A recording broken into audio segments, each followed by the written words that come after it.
era o seu poder científico. A cidade de Laodiceia era extremamente avançada na ciência, e ela tinha uma escola de medicina que havia se especializado na área de oftalmologia. Existia na cidade de Laodiceia, nesta faculdade, um laboratório que havia confeccionado, que havia criado, que havia produzido uma pasta que trazia alívio para os problemas dos olhos.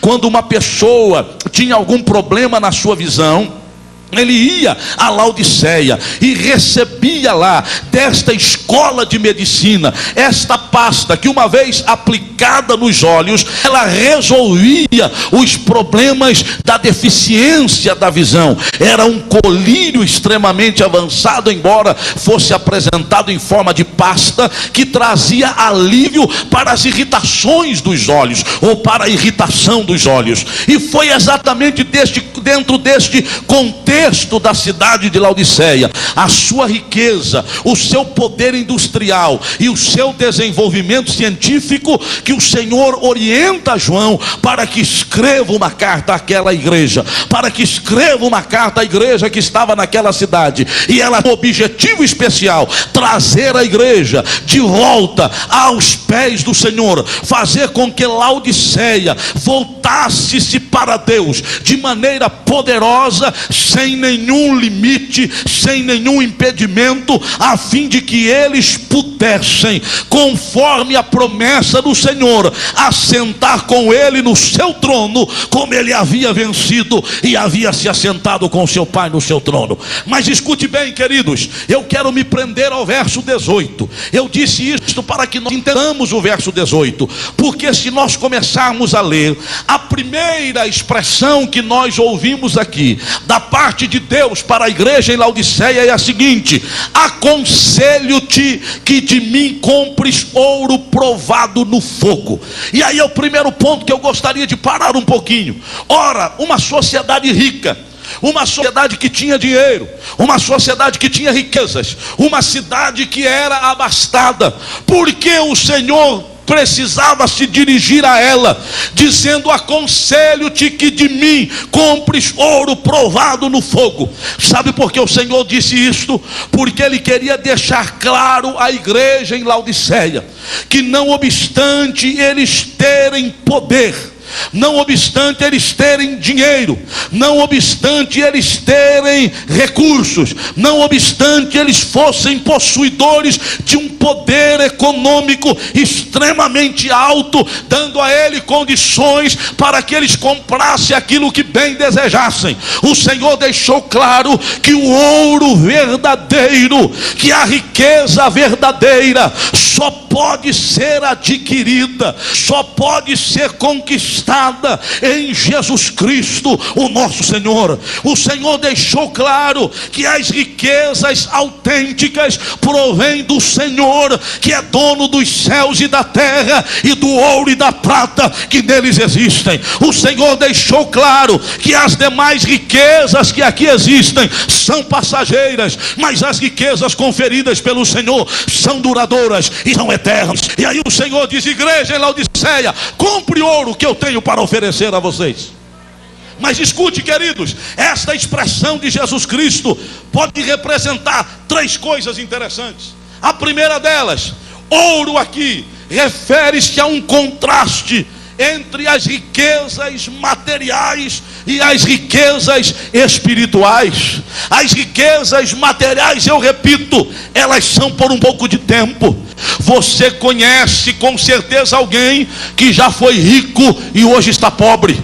Você conhece alguém que num passado próximo ou distante de um grande poder econômico, mas hoje vive de maneira simples como as demais pessoas, porque a sua riqueza desapareceu. Isto é prova de que a riqueza que nós conquistamos aqui, ela é passageira. É por isso que o Senhor orientou os seus discípulos dizendo: não ajunteis tesouro na terra, onde os ladrões roubam e minam, onde a ferrugem corrói e onde a traça destrói, mas ajunteis tereis tesouros, ou ajuntai tesouros nos céus, onde o ladrão não rouba e nem mina, onde a ferrugem não corrói e onde a traça não rói, porque estão guardados pelo Senhor por toda a eternidade. Isto é uma referência a riquezas eternas.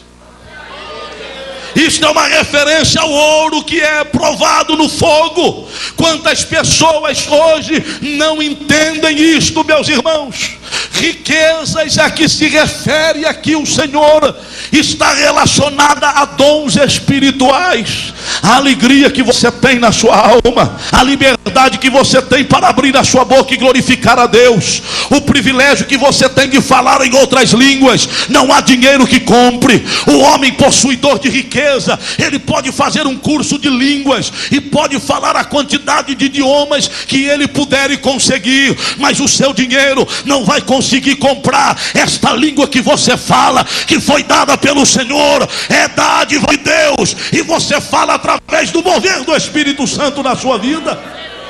Riquezas espirituais, o dom que o Senhor te deu, seja ele natural ou espiritual, não se compra dom de Deus. Ninguém consegue comprar. Aqui nós somos agraciados por Deus, porque temos aqui inúmeros irmãos que cantam. Temos aqui, aliás, esta igreja toda canta, mas eu me refiro a um grupo ainda mais seleto, que canta de forma maravilhosa. Se nós fôssemos dar oportunidade aqui a todos os cantores esta noite, passaríamos aqui horas ouvindo-os, e um com um timbre mais bonito do que o outro. Você conversa com todos eles, nenhum frequentou uma escola, nenhum frequentou uma universidade para saber cantar. É dom que o Senhor te deu, e isto não se compra com dinheiro. Isto é o Senhor que dá riquezas espirituais que só o Senhor pode conferir à sua igreja. A Bíblia diz que quando Pedro foi a Samaria, e ali ele estendeu as suas mãos, ele viu que a igreja em Samaria havia sido extremamente abençoada. Ele viu que ali os irmãos estavam prosperando, mas ele percebeu que eles ainda não falavam em outras línguas. E ele então entende que o Senhor o enviou ali para orar pelos irmãos. Pedro estende as mãos e os crentes são batizados no Espírito Santo e começam a falar em outras línguas. E havia no meio daquele povo um homem chamado Simão. O que eu acho interessante é que Simão não era um visitante, Simão era membro da igreja. Simão já havia aceitado a Jesus, Simão já havia sido batizado, era membro da igreja. E aí quando Simão viu Pedro estendendo as mãos e orando pelas pessoas, e elas começaram a falar em outras línguas, Simão foi arremessado a um passado da sua história. E sabe o que fez Simão? Simão se lembrou dos